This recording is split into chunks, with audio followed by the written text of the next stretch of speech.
जय श्री राम, जय श्री बालाजी। कौन नहीं चाहता कि सावर मंत्रों को सिद्ध करके उनकी सिद्धि को प्राप्त करके लोगों का भला किया जाए या अपना भला किया जाए।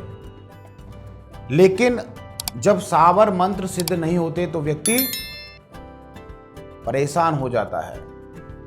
कैसे सिद्ध हो ये सावर मंत्र, कौन से समय पर इनकी सिद्धि की जाए।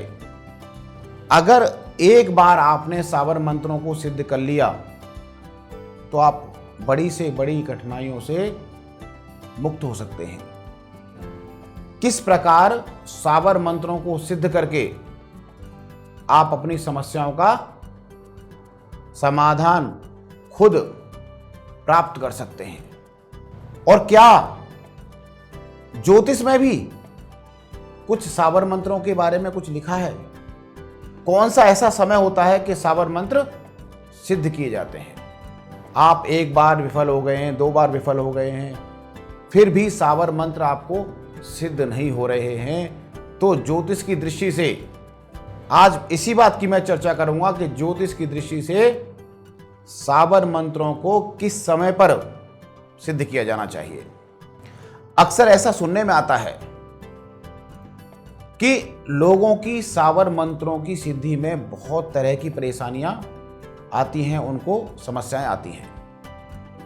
कुछ लोग तो स्पष्ट कहते हुए पाए गए हैं कि उन्होंने सावर मंत्र को जपा, उनका जाप किया, किंतु उसका कोई लाभ उनको प्राप्त नहीं हुआ।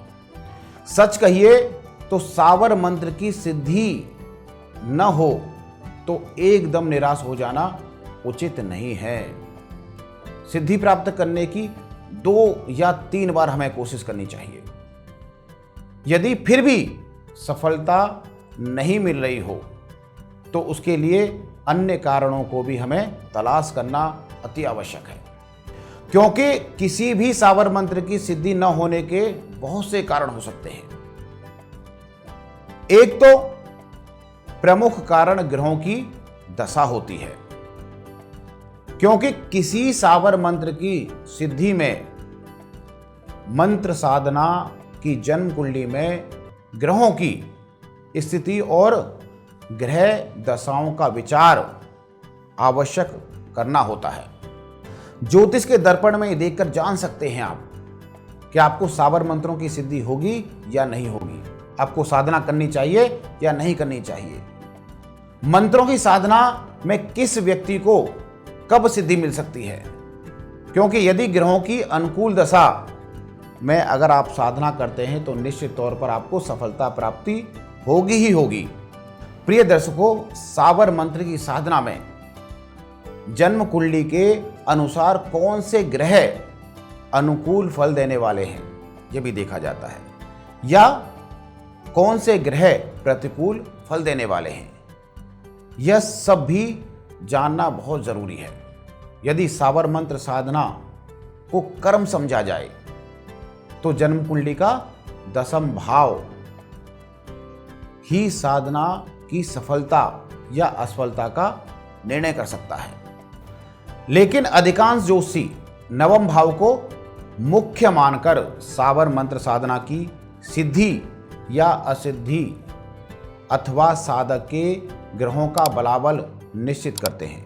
फिर भी साधना की प्रक्रिया वाला कोई अनुष्ठान भी कर्मी कहलाता है, कर्मी होता है वो। इसलिए जन्म कुंडली के 10वें भाव का विचार भी अधिक उचित माना जाता है।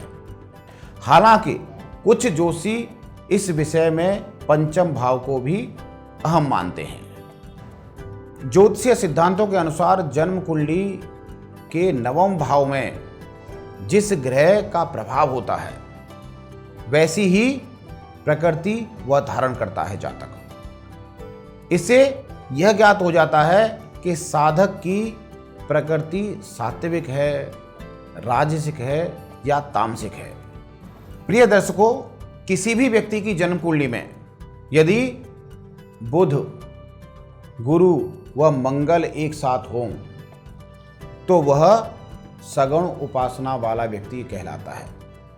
और यदि जन्म कुंडली में गुरु के साथ बुध हो तो वह व्यक्ति सात्विक देवी देवताओं की उपासना करता है। ऐसे ही दशमेश नवम भाव में होता है तो वह व्यक्ति सात्विक देवी देवताओं की उपासना करता है।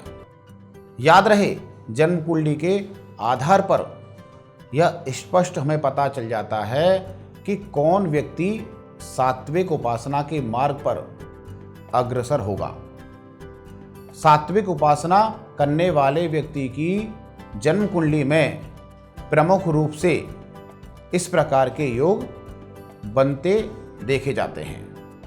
यदि किसी व्यक्ति की जन्म कुंडली में दशमेश उच्च के हों और साथ में बुध और शुक्र ग्रह भी वहीं विराजमान हों, और यदि किसी व्यक्ति की जन्म कुंडली में लग्नेश दशम भाव में हो, और तीसरा, यदि किसी व्यक्ति की जन्म कुंडली में दशमेश नवम भाव में हो और पाप दृष्टि से रहित हो। और यह भी देखा गया है कि किसी व्यक्ति की जन्म कुंडली में दशमेश दशम भाव में या केंद्र में विराजमान हो, और यदि किसी व्यक्ति की जन्म कुंडली में दशमेश बुध तथा गुरु बलवान और चंद्र तीसरे भाव में विराजमान हो, और यदि किसी व्यक्ति की जन्म कुंडली में दशमेश वह लगन की युति हो, और ऐसा भी देखा गया है अंत में, यदि किसी व्यक्ति की जन्म कुंडली में दशमेश वह लग्नेश का स्वामी एक ही हो, लेकिन यदि किसी व्यक्ति की जन्म कुंडली में दशमेश शनि बनते हों तो वह तामसी बुद्धि से युक्त होकर भी उच्च कोटि का साधक बन जाता है।